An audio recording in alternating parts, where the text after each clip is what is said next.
Yo, what is going on, guys? It's gonna be my AoE Stamina Warden build. This can also be a bomb build, by the way. So let's go right into our stats. We're putting all our points into stamina here to get 24k max stam, 32k max health, 16k magicka, 1100 mag recovery, 1200 stamina recovery, 4000 weapon damage, 20% crit, rocking 6500 pen with 18k resistances, 1700 crit resist. We're also running the shadow here. The shadow is a must. I would not switch out this Stone for anything else. And we are also Khajiit. Khajiit's the best race for this build. I wouldn't really run anything else. You could run Orc or an Imperial if you're not a Khajiit, but Khajiit is definitely by far the best race for this build. Vampire Stage 3, what can I say? It's a must. Smoke Bear Haunch, you could run the purple version of this food. Jewels and Mistral, both of them work just fine, doesn't matter. Depends on how much gold you have. 60% crit damage and 50% critical healing. Our stats fully buffed up is 6200 weapon damage, 1500 stamina recovery, 1400 mag recovery, 30% weapon critical, 27k physical and spell resistance, and then 30k on the back bar. For our sets, we're running Engine Guardian. I chose to run Engine Guardian because it gives us a lot of sustain for free, and it's very nice since we're running 0 sustain on this build whatsoever, so this is where we get most of our sustain from. If you want to go like the pure bomb build, then Balorix here of course would be a lot better. But if you're running Balorix, then you'll have like literally 0 sustain, so just keep that in mind. If you want to go wipe some groups, then Balorix is the way to go. One Piece Trainee. Gormod Sash here. While food buff is active, you increase your critical and critical healing by 13%. This is massive. This is a bunch of free damage, and it's very strong, which allows us to get those insane crit numbers. On our back bar, it's Alchemist. Alchemist, if you're going for like a bomb type build playstyle, Alchemist is definitely one of the best sets to do that. Gives us a lot of extra damage, 700 weapon and spell damage for 20 seconds. When this is down, I recommend playing a lot more passive and slow, but you can still play aggressive. But you might just not have the sustain for it. That's why I recommend playing a little slower with Elk being down. Our Mythic Sea Serpent Coil. This is very good, and I definitely would run this 100%. This helps us because Bird of Prey here helps reduce the penalty of Sea Serpent, and this gives us a lot of free damage. Again, Major Berserk and Major Courage, 430 extra spell damage and weapon damage, and 10% extra overall damage is massive when trying to wipe a big ball group. It's just a lot of free damage, and Warden is pretty good with this Mythic overall. For our armor, we're running medium boots, medium hands, heavy legs, heavy shoulders, heavy helmet, heavy chest, and light waist.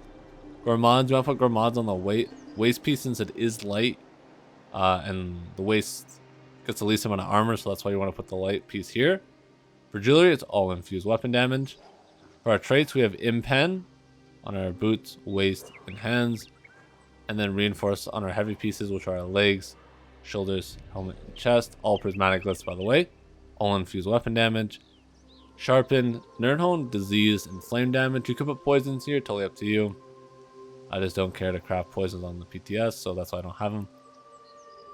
Weapon enchantment on our back bar with powered, and sturdy with max stam. Powered, I think this is better than defending, and I just think you should always run powered over defending. You get way more value out of powered, in my opinion. And then we're running maces here. The reason why we're not running daggers or like axes is I feel like you get more damage from maces overall, and that's why we're also running sharpened. I just feel like the flat percentage penetration just gives you more damage, especially when you don't crit. Like this will always be doing more damage even when you're not critting. Which is the major downside of running like axes or daggers, because you have to crit to make those useful, where these don't have to crit. So that's why I like running maces instead. Side note, if you are feeling like you're having a sustain problem, I recommend putting a recovery glyph, either stam or magicka, totally up to you, on your rings here. If you are having recovery issues, that's totally fine. Just keep that in mind when you're playing the build. If you feel like you're having sustain issues, just slap on a recovery glyph and you should be good to go. For our skills here, we're running Whirling Blades, Deep Fissure, Bird of Prey, Growing Swarm, Green Lotus, and Dawnbreaker. I like to run Green Lotus because this gives us our Major Prophecy, and we're not running crit pots. That's why we run this. Growing Swarm, we run this for this passive right here, where we can get 4% more crit damage for each animal companion ability slotted, and Growing Swarm is one of those, so this gives us 4% crit damage, and it's a nice AoE, so it's pretty useful.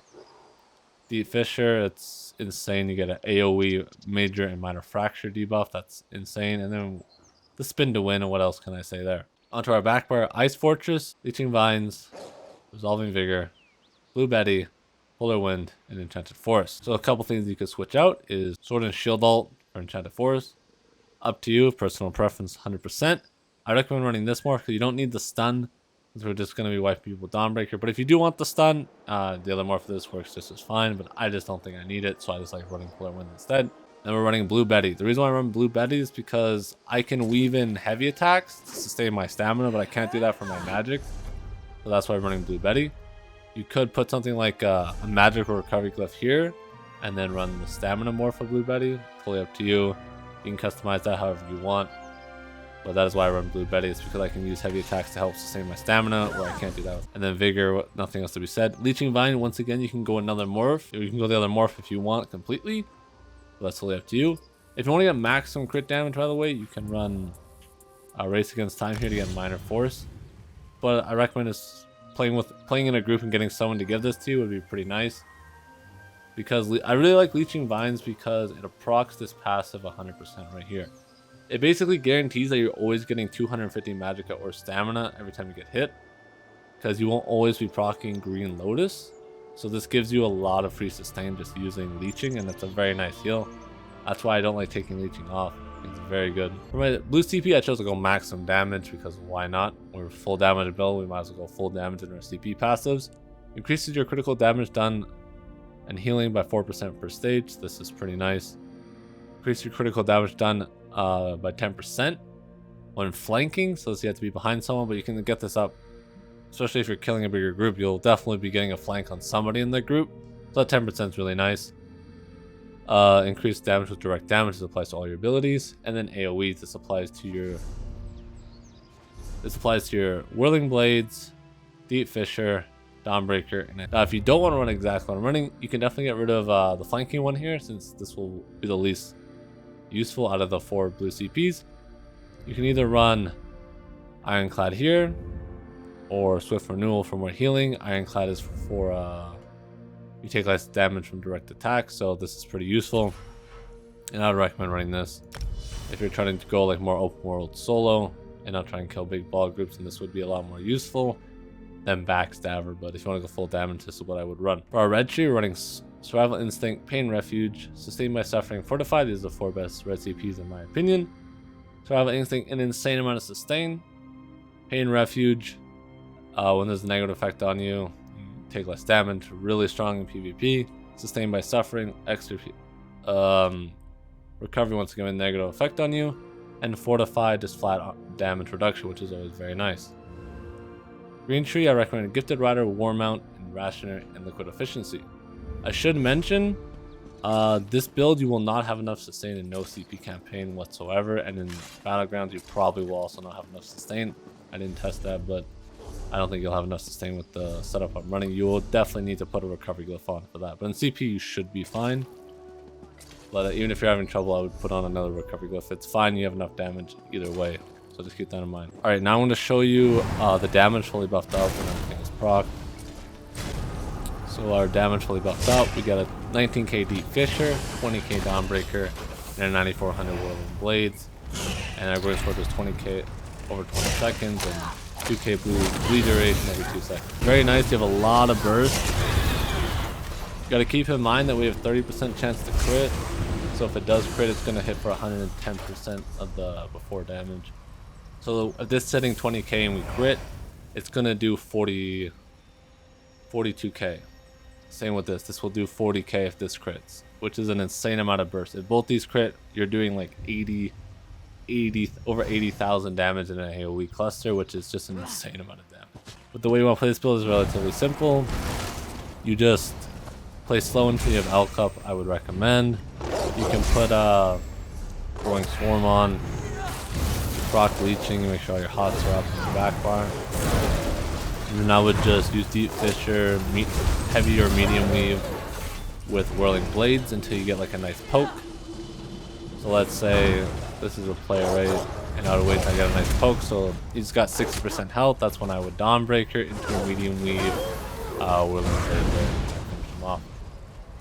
You also, if you're not fighting a big ball group, you want to wait to proc Elk generally until your opponent's poked down, because that makes it a lot easier to finish them. Poke down by a bit, I'll proc Elk, switch my bars, go for the medium weave, Whirling Blades, or the medium weave, Dawnbreaker, Whirling Blades. Always make sure you're down breaking too when deep fitches about the proc, since it's a big chunk of your burst. Let's keep that in mind as well. Always make sure Growing Swarm is on them for the extra 5% damage. And it's just a nice dot, especially with all our crit. If you guys have any questions regarding the build, I'll be happy to answer anything down in the comments below. And with that, I hope you guys enjoyed.